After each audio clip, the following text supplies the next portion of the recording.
Last night, guys, sit in my house, man. Moved to tears watching the Olympics. Every 2 years is one of my favorite moments. Where you get to see all of these combatants, all these free spirits, all these people that are just champions of internal belief that they can do something. So much so that they sacrifice everything that we hold so dear, friends and social lives and, partying and everything else. They give all that up for the possibility in 4 years, if I kill myself every fucking day for 10 hours, I might have the chance to be on the podium.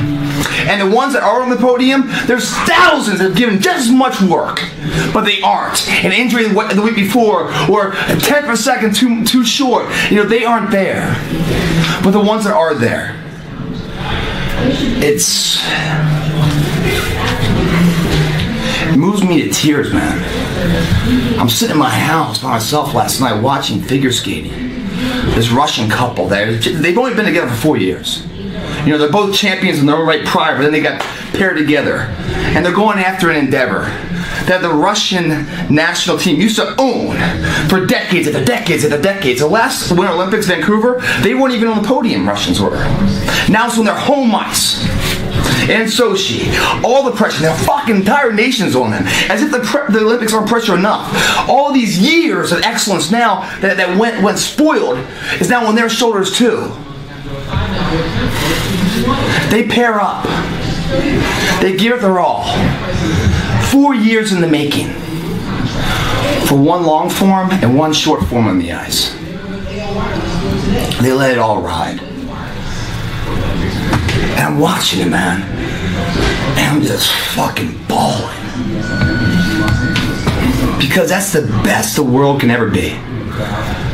Where the entire country, the entire world holds their breath and witnesses, takes all of the moment of an individual. But one person's work rises to a supremacy status where everyone else stops what they're doing to take note of it. Win or lose, they're involved, they're moved by it. They end up winning the gold, and in huge fashion.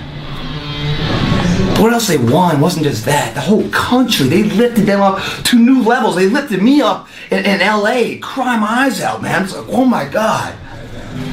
I was just so moved. I couldn't sleep all night long. Here at the gym, get a workout in right now. I can't wait to get this on. I thank them so much. Great visual nutrition to take in and absorb when the tough times and adversity strikes you. To continue that process, that it is possible to rise to the levels that calm nations. The adversity that you fight, the adversity they fought, so much. It usually breaks men, that kind of adversity. But then again, for other men, that kind of adversity breaks records because it pushes them to another level. How can one person shoulder so much responsibility? How can one person go to war every single day with no guarantee it's going to go their way? How does one go 1 foot after another for 8 hours, 10 hours a day, sacrificing everything for the belief of something? Because they believe it. And it doesn't matter if they win or lose. It's just the fact that they're committed to try. And to continue to try and continue to try. Never failing to try. That's the difference, man. And those are the people that are talking about, doing great things. Imagine when you were a kid, guys. When you were a kid, you had that supremacy mindset too. Close your eyes. Go back to when you were a kid. Or close your eyes right now. Are you the kid hero right now? The kid inside of you, 20 years ago, 30 years ago, whatever age you are, when you were a kid, big dreams, big aspirations, anything's possible, every window's wide open to you. Have you let that shut? Or do you still believe it? If you now as an adult turn back to the kid at 8 years old, the same person, is that kid proud of you? Is that kid saying, that's who I want to be? If not, open your eyes and fix the motherfucker. Last night, I was witness to just how powerful an individual's drive and belief can be. Supremacy, the dictionary says, a superior state overriding current authority, power, or status in the walk of life you're in. That's a third-party subjective nature, third-party agreement that this person is superior to others. In order for that third party to say an individual is superior, the individual must believe in the first person narrative that they are superior before anyone else buys the fact that they are superior. A belief must be so strong for a third party to buy that bitch. The superior mindset, the supremacy that they established, the gold medal that's on their neck is not made of some alloy. It's made of guts, sweat, and dedication. You know, most trophies in life, guys, they sit there, and what happens is that they tarnish. They collect dust.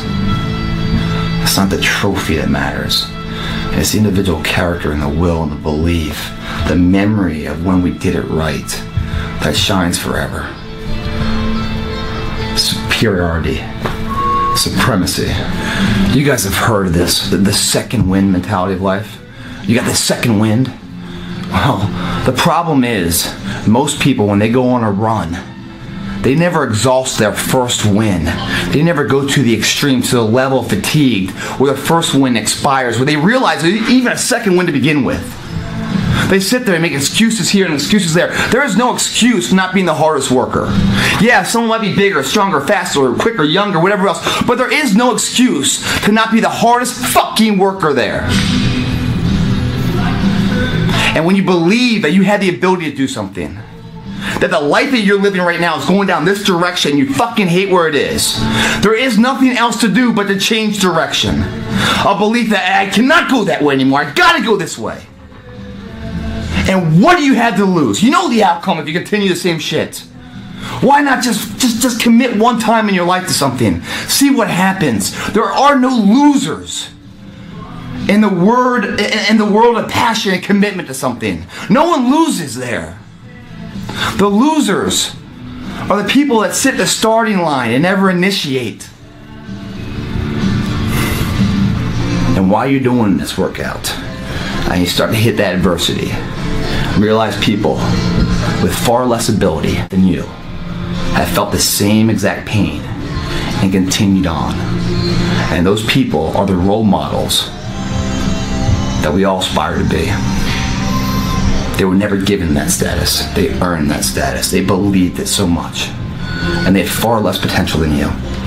If you look at any athlete out there, guys, any one of your heroes, I guarantee you, if you listen to any of their interviews, you'll hear them say, practice makes perfect, that kind of mentality, that they failed in order to succeed.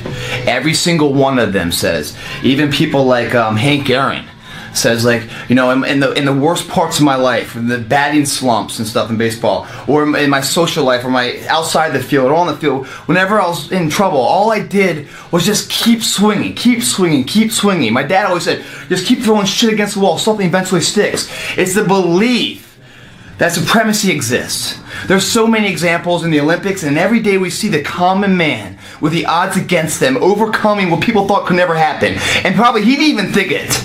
But there he stands victorious and a role model to all of us. Like, oh my God, we want to be him. But before he was him, he was us. What got him there was an undying belief.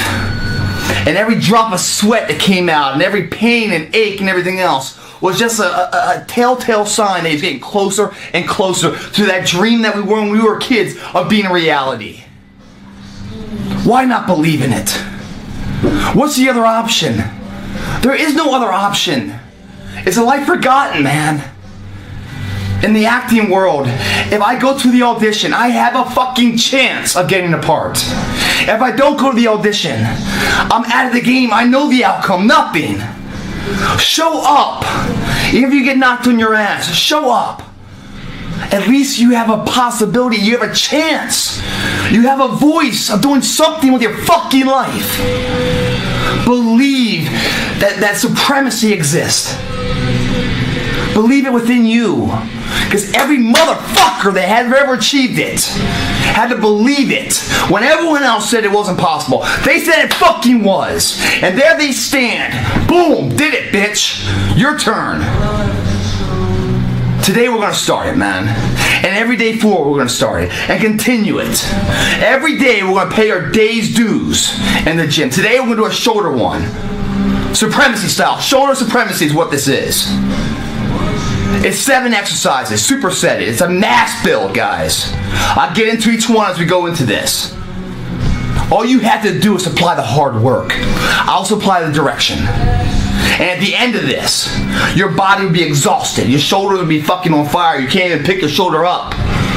But your eyes will be so alive and so full, seeing and everything. It won't be a tunnel vision anymore. You'll see the peripheral. You'll see everything as a possibility, like when you were a kid. You're not going to close any more windows. This day it changes. Every day forward is a better day. No longer are we going to accept rhymes and society's rhyme the reason that we are average. Average is a weak mentality. We must believe it so much so that we're arrogant about it. We must be pissed off for excellence. Because last night I was moved to tears. That can happen.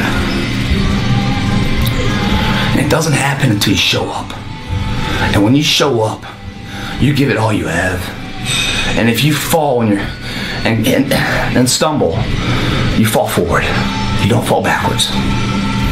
Let's get this fucker on. First exercise. We're gonna grow it this year, man. We're gonna make it all happen. Very Plitt, help me stay fit. Thanks for watching.